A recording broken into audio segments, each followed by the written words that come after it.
And hit record. Hello, good evening, everybody. Welcome to our Tech Tuesday. My favorite time of the week. I don't know about anybody else's, but I enjoy this. And because it's February, we're starting a new series. Remember, I finished last week and we completed that one. So this week, we are starting a new one. And February, according to my program, is Heart Month. And I know we've covered the heart before, but we'll go through it a little bit differently. And there's so much to talk about as far as the heart is concerned, because that's what keeps us alive. And without our heart ticking, well, we're going to be in trouble. So let me share my screen and show you where I am. Okay. Lose a few of these goodies. Oops. Right. So we are going to learn how to love your heart. And we need to take steps to reduce the heart risks. Obviously, our lives are all finite, unfortunately. The day we're born means that someday we're going to check out. But as long as we are alive, our heart needs to be beating. And as long as our heart is beating, this is a good thing. So we want to keep, oops, no, we didn't do that. So we want to keep our heart as fit and healthy as possible. So what are we going to do that? So February is traditionally Heart Month, and not just because it's Valentine's month, and obviously Valentine belongs to the heart, but that is one of the highlights of the month.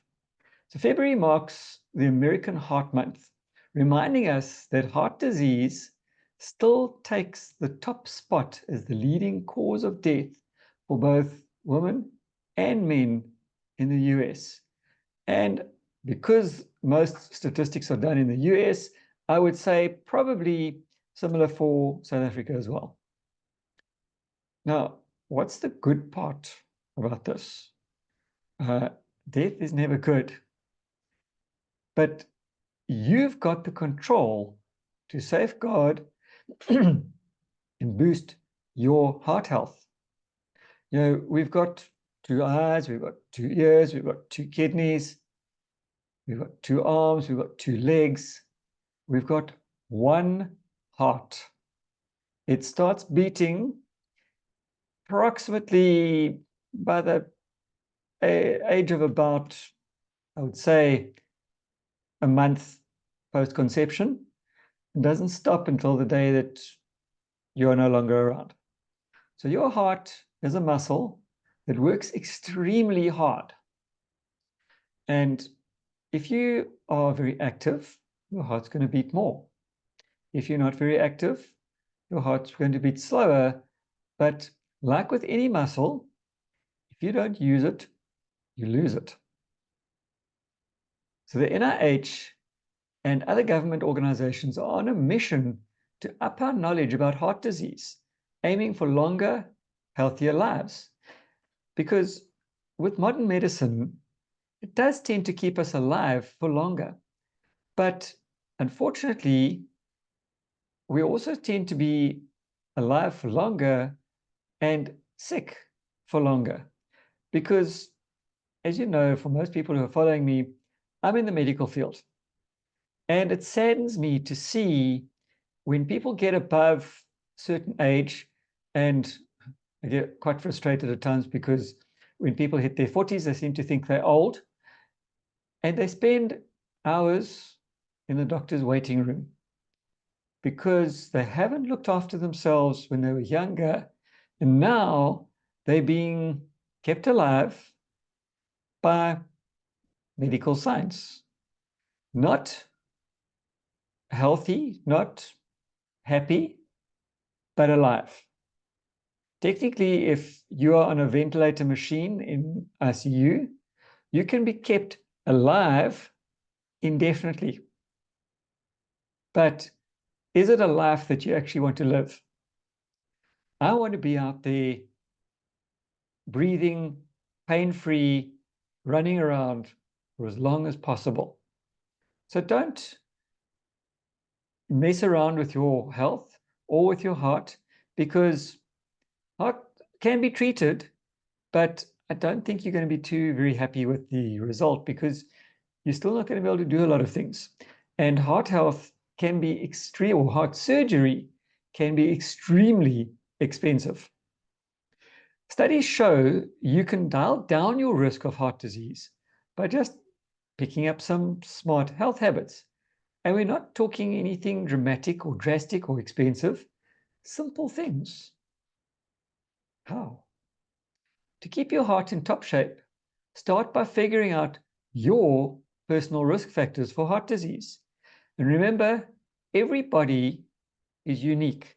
So what works for you might not work for me, and what works for me quite possibly isn't going to work for you. So there is no, you've got to do X, Y, Z. It can be a combination of any one of the 26 letters in the alphabet. These are the things like habits or conditions that can up the odds of you getting the disease or making an existing one worse. Unfortunately, some things are caused by genetics. You can't change your genes. But there's a lot of other habits and things that you can change. So you need to start by knowing your risk. And this is where it's a good thing to go and see your doctor. If you know that you are at greater risk, see them regularly. Otherwise, like you service your car once a year, get yourself serviced and make sure that everything is ticking over nicely. Because if you think about your body as a car, you don't take it to the garage when the red lights come on and it's barely spluttering along and it goes faster downhill than it does on the straight or uphill. Same thing with our body. We tend to go to the doctor when our pain is through the roof. We can barely breathe properly when we're taking 2 steps, and it's a workout on its own just getting out of bed or out of the chair. Get yourself checked beforehand, just like you service your car beforehand, before there's a problem. It's a lot better. So some risk factors like aging or family history, they're set in stone and you can't do much about it. Much as I hate to admit it, we are aging. But as I always say to people, age is just a number and it's in your head. Although, admittedly, sometimes that age does catch up eventually, but you stay as young as possible for as long as possible and as healthy as possible for as long as possible to enjoy this one life that we get to live. So here's the scoop. You can control other factors. You need to keep tabs on things like your high blood cholesterol, your blood pressure, smoking, your weight, diabetes, and staying active. Now, cholesterol could be, again, genetically caused, but it's manageable, usually with diet. Your blood pressure, yes, it's going to go up and down. If you driving in peak hour traffic and you get cut off, your blood pressure is probably going to rise up a little bit. On its own, not a problem. It's when it stays elevated and you need medication every single day of your life to keep it under control. That's a problem. Smoking. Personally, I only smoke when I'm on fire. So you can control that. If you haven't started smoking already, don't. And if you have, find a way to stop. It's a habit. It was a habit to start with, and it's a habit that you can change. Maybe you can't change it on your own, but if you need help, tell somebody. And we can work together on it, because smoking can be quit. Weight management. Being underweight is as much of a problem as being overweight. So you need to check your figures and keep within possible, as close as possible to your optimum weight. Diabetes is another thing. Again, there's a couple of different forms of diabetes. So your type 1 diabetes or your insulin dependent, you don't always have a choice over that because that can be triggered by various different things. Type 2 diabetes, however, that is controllable in the vast majority of cases because in most cases it is caused by being overweight. Now, not everybody who is overweight is diabetic. Sometimes they're in the range of pre-diabetic, but type 2 diabetes or non-insulin dependent is controllable. And staying active. Staying active doesn't mean sitting in a rocking chair, moving backwards and forwards. It's active, but you're not doing very much. Staying active means getting out, going for a walk. As I often say, park further away from the entrance to the local mall so that you can walk there. Or as some of my patients tell me, they find one of the bigger malls in the area and they power walk from one side to the other because it's the safest way for them to do it. Current weather at the moment, probably a good place to do it as well because it's nice and cool, because most of these places have got air conditioning. But get active. You don't have to go to the gym. You don't have to be pushing weights for 5 hours a day. Just get out and move. Go find a park run near you. And don't think you have to run park run. On my local park run, probably 2/3 or more of the people there walk. And so what if it takes you an hour and a half? Who cares? You are getting active. You will feel better and you'll make a few friends. Since these things tend to team up and make trouble, the goal is to kick as many to the curb as possible. So, as I said, figure out what the problems are that you can control. Don't worry about the things that you can't control, like life in general. Don't worry about what you can't control. Worry about what you, and I wouldn't even say worry about, be aware of what you can control and control it accordingly. Now, a lot of these bad things tend to sneak up and you suddenly become aware that you've got these problems. But in general, if you look back, you'll see that the signs have been there for a while. You are not going to reverse them instantly. But with a little bit of work, a little bit of focus, you can reverse these problems. You need to guard your heart. Now, a recent NIH-backed study showed that middle-aged folks with elevated risk factors like high blood pressure are playing a risky game. They're way more likely to score a heart attack or some other major heart problem later in life compared to those who are making sure that they're optimizing their risk factor levels. Watch the numbers. Be aware of the numbers. If you're not too sure what your numbers are, go to your local GP. Go to your local clinic. Some of the commercial pharmacies, the bigger pharmacies, we're not going to mention names on here, but a lot of them have got a nurse on site as a staff member who will happily, maybe for a small fee, check your BP, check your blood sugar levels, check your cholesterol levels. It doesn't have to be expensive. You can buy your own BP monitor. Buy it from a pharmacy, buy it online. You can take your own blood pressure. Very, very simple to do. You don't have to be a medical doctor to be able to do it. And there's a lot of other little simple tests that can be done. Quite often, some of the local charity organizations like the Lions have a couple of times a year, they have little stands in our local shopping center where it's an awareness thing that they do, where they will check your blood pressure. They will check your cholesterol levels for free. Go and check them. You don't have to check it on a daily basis, but just be aware of what your base numbers are. The higher your cholesterol, the higher the risk of heart issues. And let me just clarify this as well. Cholesterol on its own isn't a problem because cholesterol actually is a good thing. And I'll probably do a talk on it at some stage. But cholesterol on its own is not a problem. As long as it's circulating in the system, cholesterol is not going to cause a problem.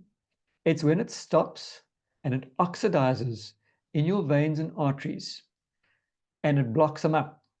That is where cholesterol becomes the bad guy. And if you think about your kitchen sink, if you pour oil or hot fat, you've been frying stuff, which you shouldn't be doing, but you've maybe fried some eggs and you pour it down your drain, what happens? When that fat gets cold, it congeals and it sticks in the drain. Then you can pour water down and you can pour water down, you can pour water down, you can pour oil down. Nothing's going to happen until one day you pour some fat down there and it congeals and suddenly your sink is blocked. Did it happen instantly? Probably not. Were you using LDC? Probably not. So this is what happens in our arteries. As long as that fat or oil is floating, not a problem. When it settles and oxidizes, it's a problem. The sneaky thing is that high cholesterol doesn't give you a heads up with symptoms.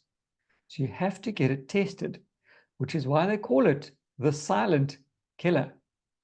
And I've known people to have gone for a physical and the doctor gives them a 100% clear bill of health. You are perfectly fit. And 24 hours later, they drop dead from a heart attack. Because what they didn't see was that cholesterol, maybe those results hadn't come back yet. And that's where the problem comes about. Now, blood tests will indicate your overall cholesterol, including the good, which is your HDL, the bad, which is your LDL, and the triglycerides, or your homocysteine levels.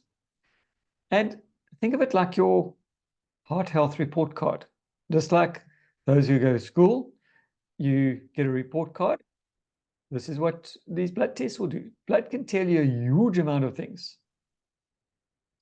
High blood pressure is another stealthy troublemaker, earning the nickname silent killer. There are no symptoms, but it packs a punch for heart disease and strokes. And quite often, the first time that you're aware of it is this oppressive headache that comes about for no specific reason. And a headache, remember, is a symptom. A headache is a symptom of anything from eye strain, because you've been working on your phone or your computer too much, to dehydration, especially in the heat and humidity we've got at the moment, to a brain tumor, or high blood pressure. So if you've got a headache, it doesn't go away easily, get it checked out. Check out your numbers of your blood pressure, because anything above 120/80 millimeters mercury is a red flag. Now, if it's 121/81, don't stress about it. If you're hitting 130 or 140, it's time, again, don't stress about it, because that'll just elevate your blood pressure more, but get it checked out by a suitably qualified physician. Scientific evidence is strong that controlling high blood cholesterol and high blood pressure prevents cardiac events such as heart attacks. And this is according to Dr. Michael Lauer, who's a heart disease specialist at the NIH. Now, to figure out if you're on the right track for heart health, calculate your body mass index, or BMI. If your BMI is 25 to 29.9, you're in the overweight zone, and 30 or higher means obesity. Now, I will qualify this as well and say that BMI, they're having a different look at it these days, because, as I've mentioned before, if you're a bodybuilder, your BMI is going to be significantly high. But it doesn't mean to say that you're at risk. It just means that for your height and your weight, because you've got all that muscle, your BMI is higher. So they are starting to look at this BMI story and changing it. Keep your tape measure handy. If your waist measures more than 88 centimeters for women or 101 centimeters for men, it's a red flag for heart disease and other serious health conditions. Don't worry about the scale. Check out your tape measure. But what's the good news? Shedding a bit of weight, like 25 to 10% of what you're carrying now, can do wonders to lower that risk. Small changes make a very big impact, like with anything. So there are some ways that you can love your heart. And there's 7 ways that we're going to go through. First one is to maintain a healthy and well-balanced diet. Focus on loading up your plate with seasonal veggies, fruits, whole grains, and lean proteins like fish and poultry. And again, we can spin out a whole big story on this whole thing, because whole grains are not always whole grains, and veggies are not always seasonal. With the way that farming happens these days and the way the transport happens these days, a lot of the things that we see and get were freshly picked a week or so ago. What you're looking for is veggies and fruits that are grown locally in your neighborhood and that have been picked within the last 24 hours, not frozen, straight from the farm to your plate, if at all possible, with the least amount of cooking possible, and then rather steam it than boil it. Proteins like fish and poultry, be aware, where are they coming from? Where is that fresh fish that you get in Bloemfontein coming from? And how fresh is it? Because where did it come from? And your poultry. There is a lot of good poultry out there. Your free range, and again, the definition of free range isn't all it's cracked up to be, but be aware of the source of your proteins. The more pure, the better. You need to opt for heart-friendly oils like olive or canola. Now, again, there's a debate about the butter. Me personally, I will generally advise that you do use butter. Personally, I use butter rather than margarine. That is my personal choice, because I believe that butter is the better fat. But I know medically there is a big debate with that scale very much in the balance as to which is better for you, your margarine or butter. Your decision. Do your research. Remember, steer clear of too many sweets, plus the fatty and the fried stuff. In other words, the junk foods, the quick, the easy. I know it's quick and easy, but so is your heart attack. And your heart will thank you if you're doing this. Now, Dr. Scafidi suggests checking grocery labels, and we've covered this in a talk before. Remember, I did a session on reading labels. You need to look for 96% fat-free ground beef. And you want to be ultra safe, go for free range, because you know free range means grass-fed,